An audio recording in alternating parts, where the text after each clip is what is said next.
কেউ কথা রাখেনি। ৩৩ বছর কাটল, কেউ কথা রাখেনি।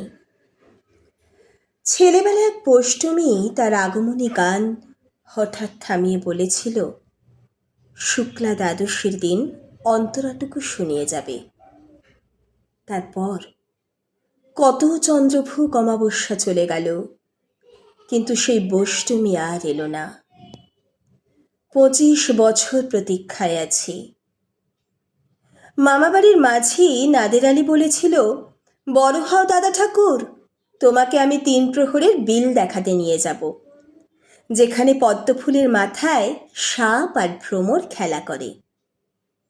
নাদের আলী, আমি আর কত বড় হব? আমার মাথা এই ঘরের ছাদ ফুঁড়ে আকাশ স্পর্শ করলে তারপর তুমি আমায় ৩ প্রহরের বিল দেখাবে? একটাও রয়্যাল গুলি কিনতে পারিনি কখনো। লাঠি লজেন্স দেখিয়ে দেখিয়ে চুষেছে এই লস্কর বাড়ির ছেলেরা। ভিখারির মতো চৌধুরীদের গেটে দাঁড়িয়ে দেখেছি ভেতরে রাস উৎসব। অবিরল রঙের ধারার মধ্যে সুবর্ণ কঙ্কন পরা ফর্সা রমণীরা কত রকম আমোদে হেসেছে। আমার দিকে তারা ফিরেও চায়নি। বাবা আমার কাঁধ ছুঁয়ে বলেছিলেন, দেখিস একদিন আমরাও। বাবা এখন অন্ধ, আমাদের দেখা হয়নি কিছুই। সেই রয়্যালগুলি, সেই লাঠি লজেন্স, সেই রাস উৎসব আমায় কেউ ফিরিয়ে দেবে না।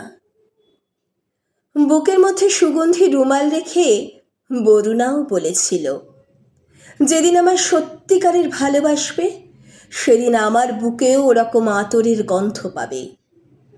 ভালোবাসার জন্য আমি হাতের মুঠোয় প্রাণ নিয়েছি, দুরন্ত ষাঁড়ের চোখে বেঁধেছি লাল কাপড়, বিশ্ব সংসার তন্ন তন্ন করে খুঁজে এনেছি ১০৮টা নীল পদ্ম।